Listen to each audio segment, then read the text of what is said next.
The rain drummed against the bulletproof windows of the black Bentley as it glided through downtown Chicago's financial district. Victoria Ashford adjusted her Hermes scarf and checked her Patek Philippe watch, 6:47 p.m. Another 16-hour day at Ashford Industries was coming to an end, but the numbers on her tablet told a story she didn't want to face. Mrs. Ashford, traffic's heavy ahead. Should I take Lake Shore Drive? Her driver, James, asked through the intercom. Whatever's fastest, James. I have the board meeting at 8 tomorrow morning. Victoria's manicured fingers traced over the quarterly reports. 6 months since Richard's sudden heart attack, and the company was hemorrhaging money. The vultures were circling competitors, hostile takeover attempts, and worst of all, the whispers that a woman couldn't run a billion-dollar empire. Her phone buzzed with another text from her sister Margaret. Victoria, you can't keep doing this alone. Sell the company and move to the Hamptons. You've proven your point. Proven her point. Victoria's jaw tightened. She'd built this company alongside Richard, had been his equal partner in everything except the public perception. Now everyone assumed she was just the grieving widow playing dress-up in her dead husband's office. Mrs. Ashford, her assistant, had said that morning the Henderson Group called again. They're willing to increase their offer by 15%. Victoria had declined, just as she'd declined every offer over the past 6 months. This wasn't just Richard's legacy, it was hers too. The Bentley slowed to a stop at a red light near Grant Park. Through the rain-streaked window, Victoria noticed a figure at the bus stop, shoulders hunched against the weather. Something about his silhouette made her breath catch. Hello, my Stop Racism family. Thank you for tuning in. Today, before we dive deeper into the story, I want to hear from you. Where are you watching from? Drop your country and state in the comments below. Also, I'd love to know your thoughts. What did you think of the story so far? Let us know in the comments. We love reading them, and trust me, your words motivate us to keep making these videos. Let's make this video reach at least 50 comments. Your support means the world to us, and it drives us to create even more meaningful content for you. So don't forget to comment, share, and keep the positivity flowing. Victoria's breath fogged the window as she leaned closer, studying the man at the bus stop. Even in the dim streetlight and driving rain, his profile was unmistakable. The strong jawline, the way he held his shoulders, the gentle curve of his neck. It was impossible. But for a moment, her heart forgot that Richard was gone. James, pull over, she said, her voice barely above a whisper. Ma'am, pull over now. The Bentley smoothly maneuvered to the curb. Victoria's hands trembled as she opened her purse, checking her reflection in her compact mirror. 6 months of grief had carved lines around her blue eyes, but she still looked every inch the Fortune 500 CEO she'd fought to become. Her mother's voice echoed in her memory from their lunch last week. Victoria, darling, you need to accept reality. Richard had the vision, the connections, the natural authority. Without him, those board members will never respect you the same way. The country club ladies had been even less kind. Poor Victoria, she'd overheard Sandra Wellington whisper. At the charity gala, she'll never fill Richard's shoes. A woman like that, she was meant to be an ornament, not an operator. Victoria's grip tightened on her purse.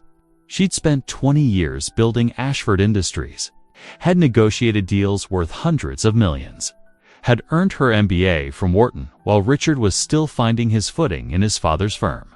But somehow, in everyone's memory, she'd become the supporting character in her own life story.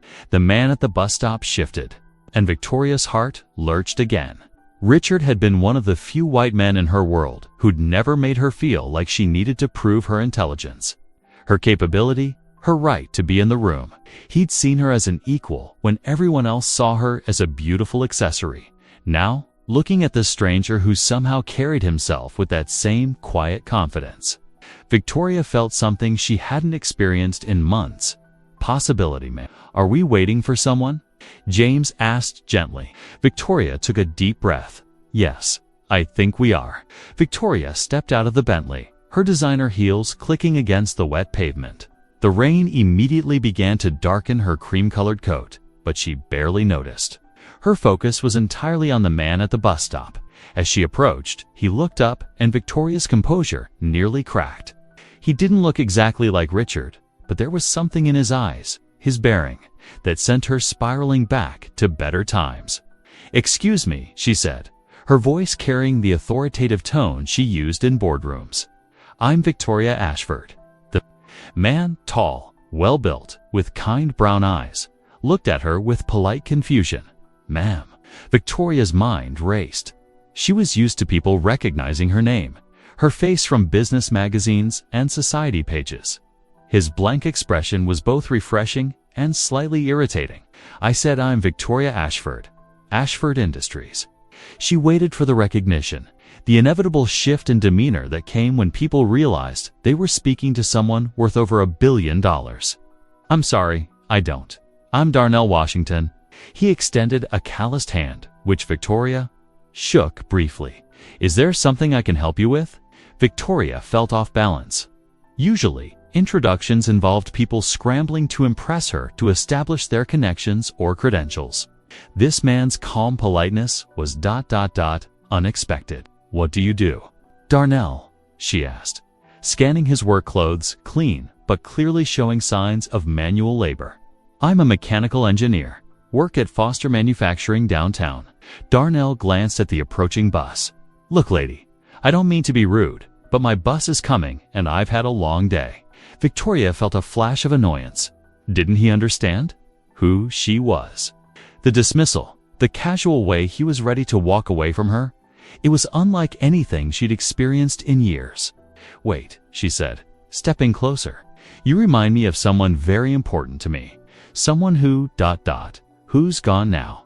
Darnell's expression softened. "I'm sorry for your loss, Mrs. Ashford, but I really need to catch this bus." The bus was pulling up, its brakes hissing in the rain. "Come with me," Victoria said suddenly, surprising herself with the desperation in her voice. Darnell paused, one foot on the bus step. "Excuse me? You look like my husband. Please, I need your help to save his business. He's no more. And I?" Victoria's voice caught. 6 months of maintaining perfect composure in public, and now she was falling apart in front of a stranger. The bus driver cleared his throat impatiently. Other passengers were boarding, giving curious looks at the well-dressed white woman clearly having some kind of breakdown. "Lady, are you getting on or not?" the driver called to Darnell. Darnell looked from Victoria to the bus, conflict clear on his face. "Ma'am, I think you might need to call someone. Family, maybe? You seem upset." "I don't have anyone," Victoria said, and realized how true that was. Margaret would just tell her to sell the company. Her mother would arrange a psychiatric evaluation. Her board of directors would use this moment of vulnerability against her. "Everyone I trusted is gone, or trying to take what Richard and I built together." The rain was coming down harder now, soaking through Victoria's expensive coat. She could feel her carefully styled hair beginning to fall, her makeup probably running.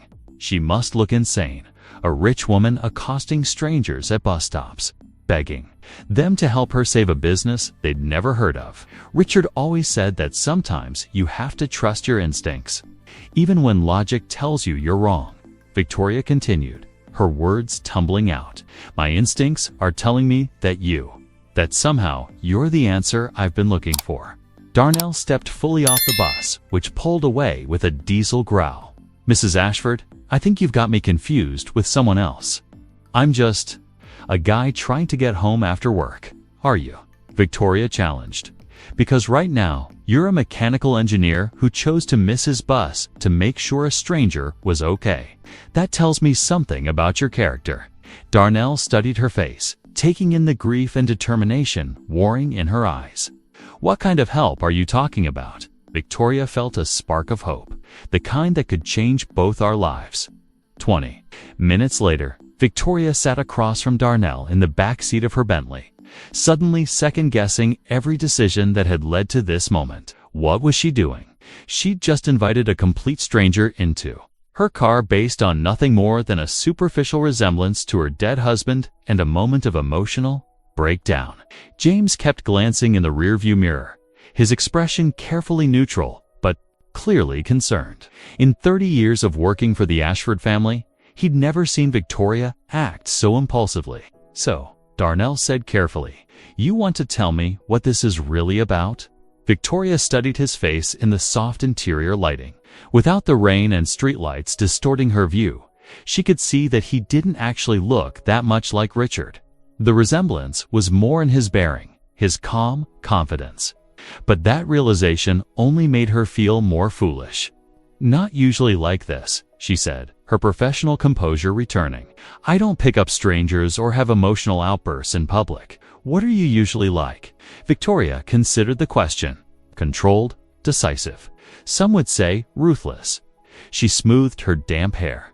"I run a billion-dollar company, or I'm trying to. The board thinks I'm failing. Are you?" The direct question caught her off guard. Most people either assumed she was incompetent or went out of their way to reassure her of her capabilities. Darnell's straightforward curiosity was refreshing. "I don't know," Victoria admitted. "6 months ago, I thought I knew everything about running this business. Richard and I were partners in every sense. But without him."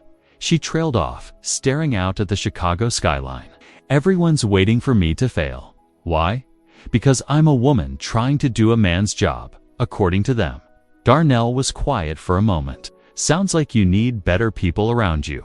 Victoria looked at him sharply. "Is that your professional opinion, Mr. Washington?" "That's my human opinion, Mrs. Ashford." The Bentley pulled up to Darnell's apartment building in Bronzeville, a working-class neighborhood on Chicago's south side. Victoria looked out at the modest brick buildings, so different from her penthouse in the Gold Coast. "This is me," Darnell said, but made no move to get out.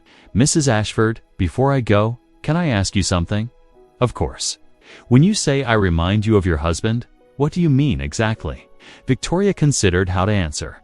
Richard had this way of listening, really listening when people talked. "Most people in my world are always thinking about what they're going to say next, how they can use the conversation to their advantage. But Richard heard people. And you think I do that? You missed your bus to make sure a crying stranger was okay. You're sitting in my car listening to me ramble about my problems instead of going inside to dinner and rest. So yes, I think you do that." Darnell smiled. "My grandmother raised me to believe that when someone's hurting, you stop what you're doing and help if you can." "Tell me about her." "Dorothy Washington. Cleaned offices downtown for 40 years. Raised 6 kids and 10 grandchildren.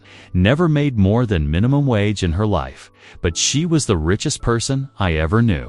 Darnell's voice was warm with memory. "She used to say that kindness doesn't cost anything, but it's worth everything." Victoria felt tears prick her eyes. "She sounds wonderful." She was. "Past 2 years ago, but I still hear her voice every day." Darnell paused. "She would have liked you, I think." "Why?" "'Cause you're fighting for something that matters to you. Grandma Dorothy always said you can tell a person's character by what they're willing to fight for." Victoria looked at this man who spoke about his grandmother with such love, who'd given up his evening to sit with a stranger in crisis. "Darnell, what if I told you I had a proposal that could benefit both of us?" "I'd say I'm listening." The next morning, Victoria sat in her corner office on the 42nd floor of the Ashford Industries building, staring at Darnell's business card. She'd spent the night researching him. Mechanical engineering degree from Illinois Institute of Technology. 15 years at Foster Manufacturing. Multiple patents for efficiency improvements. Spotless record. Her phone buzzed with a call from Margaret. "Victoria. Darling, I heard the most disturbing rumor at the club this morning." Victoria's stomach dropped. "What rumor?" "Sandra Wellington said James told her driver that you picked up some random black man from a bus stop yesterday evening. Please tell me that's not true." "James needs to learn discretion." "So it is true." "Victoria, have you lost your mind? Do you know what people are saying?" Victoria could imagine. The Chicago elite loved nothing more than a scandal involving one of their own. "What are they saying, Margaret?" "That grief has made you unstable. That you're having some kind of breakdown. Daniel Henderson called this morning asking if the family might be interested in discussing a sale." Victoria's grip tightened on the phone. The vultures were indeed circling. "And what did you tell him?" "That I'd talk to you." Victoria, maybe. It's time to consider. No. Victoria's voice was steel. I'm not selling Richard's company to those parasites. It's not just Richard's company, though, is it? It's also the company that's failing under your leadership. The word stung because they held a grain of truth. Profits were down. Several major clients had jumped ship, and the board was increasingly hostile to her decisions. I have a plan, Margaret. Does this plan involve picking up more strangers from bus stops? Victoria looked at Darnell's card again. Maybe? After hanging up, Victoria stared out at the Chicago River below. She'd built her reputation on careful calculation, strategic thinking, controlled risk. What she was considering now was none of those things. But sometimes, Richard used to say, the biggest risk was playing it safe. That evening, Victoria found herself back at the same bus stop where she'd met Darnell. She'd called him that afternoon and asked if they could meet somewhere neutral to discuss her proposal. He'd suggested the coffee shop across the street, inside the small cafe, surrounded by the smell of espresso and the chatter of evening commuters. Victoria felt more exposed than she had in any boardroom. "Thank you for coming," she said, as Darnell sat down across from her. "Mrs. Ashford, I have to be honest. I've been thinking about our conversation all day, and I'm not sure what you need from me." Victoria wrapped her hands around her coffee cup, drawing courage from its warmth. "I need someone I can trust. Someone who isn't part of the Chicago business establishment, who doesn't have an agenda." "To do what?" "To help me save my company. To be my partner in a way that... That might be unconventional." Darnell leaned back in his chair. "Unconventional? How?" Victoria took a deep breath. "I need someone to stand beside me in boardrooms, at client meetings, at industry events. Someone who can help me show strength where people expect to see weakness." "You want me to pretend to be your husband?"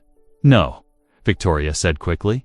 "I want you to be yourself, but I also want you to help me prove that I'm not alone, that I have allies, that the company is stable." Darnell was quiet for a long moment. "Mrs. Ashford, with all due respect, I think you're asking the wrong person. I'm a factory engineer. I don't know anything about running a billion-dollar company. But you know about problem solving, you know about making systems work efficiently, and you know about integrity." Victoria leaned forward. "Darnell, I've spent months trying to fight this battle alone, and I'm losing. I need help, and my instincts tell me you're the right person to ask, even though we just met yesterday. Especially because we just met yesterday. You have no reason to help me except that it's the right thing to do. How's this story hitting you so far? Tell us in the comments if you're loving it. Type 1. If not, type 0. We want to know what you think. 3 days later, Victoria stood outside the Ashford Industries boardroom, her heart pounding. Inside, the board of directors was meeting for their monthly review, and she knew they were planning an ambush. Daniel Henderson had been making calls, building support for a vote of no confidence. Darnell stood beside her, looking impeccable in the Tom Ford suit Victoria had insisted on buying him. The transformation was remarkable. Gone was the factory worker she'd met at the bus stop, replaced by someone who looked every inch the successful executive. "You sure about this?" Darnell asked quietly. "No," Victoria admitted, "but I'm sure. About doing nothing means losing everything." They entered the boardroom together, and Victoria watched the faces around the polished mahogany table register surprise, confusion, and in some cases, barely concealed disdain. 12 white men in expensive suits, all of whom had been Richard's friends and colleagues, now sat in judgment of his widow. "Gentlemen," Victoria said, taking her seat at the head of the table, "I'd like you to meet Darnell Washington, our new Chief Operations Officer." The silence was deafening. Victoria could practically hear the gears turning in their minds. Who was this black man? Where had he come from? What was Victoria thinking? Board member Harrison Cross was the first to speak. "Victoria, I don't recall any discussion about hiring a coup, certainly not without board approval. As CEO, I have the authority to make executive hiring decisions." Victoria replied smoothly. "Mr. Washington comes to us with 15 years of experience in manufacturing efficiency and operational improvement." "From where?" demanded Henderson. his voice sharp with suspicion. Foster Manufacturing, Darnell answered calmly. I've overseen process improvements that resulted in 30% efficiency gains and saved the company over $2 million annually. Victoria watched the board members exchange glances. They were calculating, trying to figure out how to attack this unexpected development. Mrs. Ashford, said Robert Sterling, the oldest member of the board, while I'm sure Mr. Washington is qualified for ... certain positions. The coup role requires someone with experience at the executive level. The condescension in his tone was unmistakable.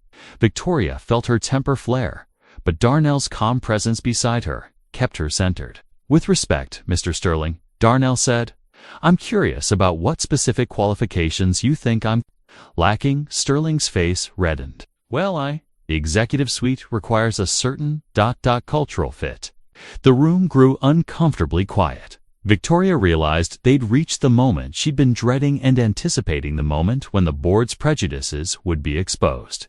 Cultural fit, Victoria repeated slowly. Could you elaborate on what you mean by that, Robert? I think we all know what this is about, Henderson interjected. Victoria, you're clearly not thinking straight. First you refuse our generous offers, and now you're making rash personnel decisions. Perhaps it's time to discuss succession planning. Victoria stood up, her blue eyes blazing. Gentlemen, I think it's time we had an honest conversation about what's really happening here. You want to know what this is really about? Victoria continued, her voice cutting through the tension. It's about the fact that you never respected me as Richard's partner. You tolerated me because he insisted on it, but you never saw me as an equal. Victoria, that's not cross began. Let me finish. Victoria's voice was ice cold. For 20 years, I built this company alongside my husband.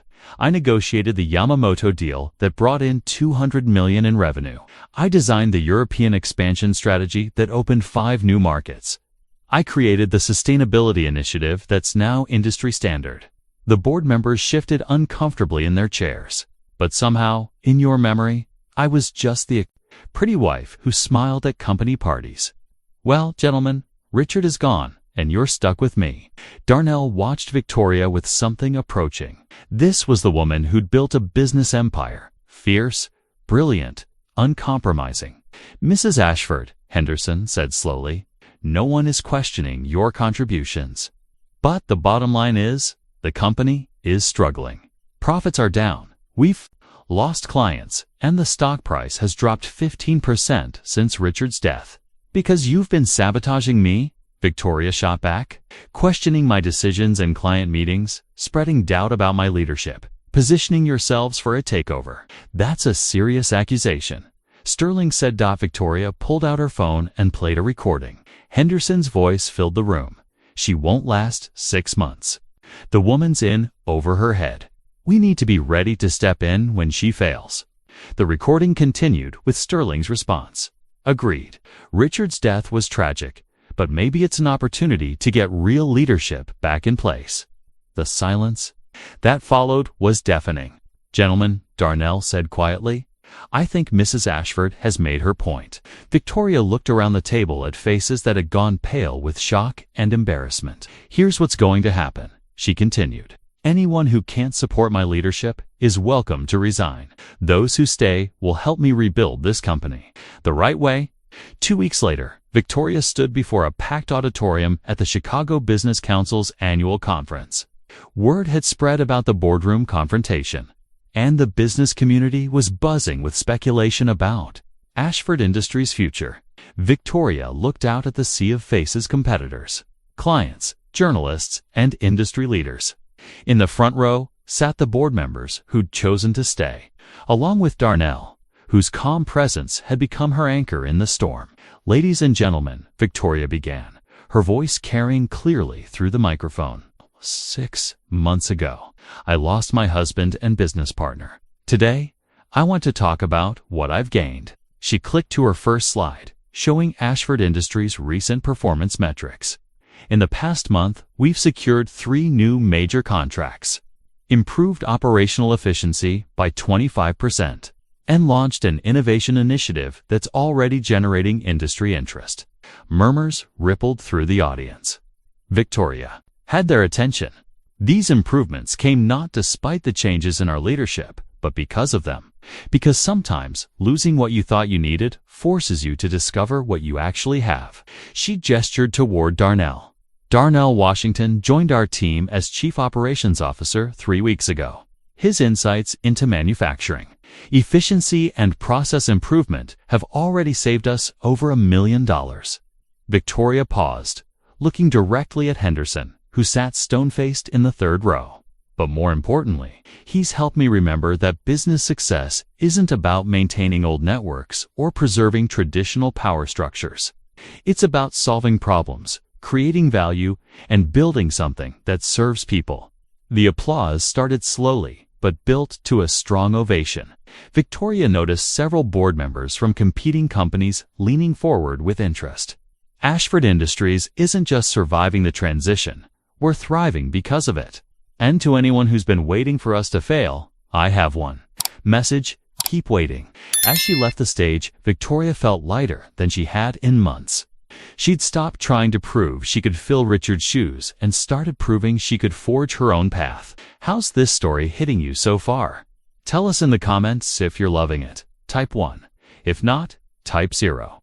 We wanna know what you think. 3 months later, Victoria and Darnell sat in her office as the sun set over Lake Michigan. The latest quarterly reports lay spread across her desk, showing the company's best performance in 2 years. Hard to believe it all started at a bus stop, Darnell said, loosening his tie. Victoria smiled, looking at this man who'd become so much more than she'd ever expected. You know what I realized recently? What's that? I never actually needed you to be like Richard. I needed you to help me remember who I was before I started trying to be him. Darnell turned to face her. And who were you? Someone who trusted her instincts. Someone who wasn't afraid to take risks. Someone who believed in building partnerships based on mutual respect rather than convenience. Sounds like someone worth knowing. Victoria felt warmth spread through her chest. Over the past months, Darnell had become her trusted advisor, her closest friend, and something else she was still afraid to name. Darnell, can I ask you something personal? Always. Do you ever wonder what would have happened if I hadn't been at that bus stop that night? Darnell considered the question. I think we would have found each other somehow. Some connections are just meant to happen. Victoria looked out at the city lights beginning to twinkle in the gathering darkness. She'd set out to save Richard's legacy and discovered something better: her own strength, her own vision, her own future. Ready to go home? Darnell asked. Victoria smiled at the word home and how naturally it had come to include both of them. Ready. As they left the office together, Victoria felt grateful for the rain that had changed her life and the stranger who'd become her salvation.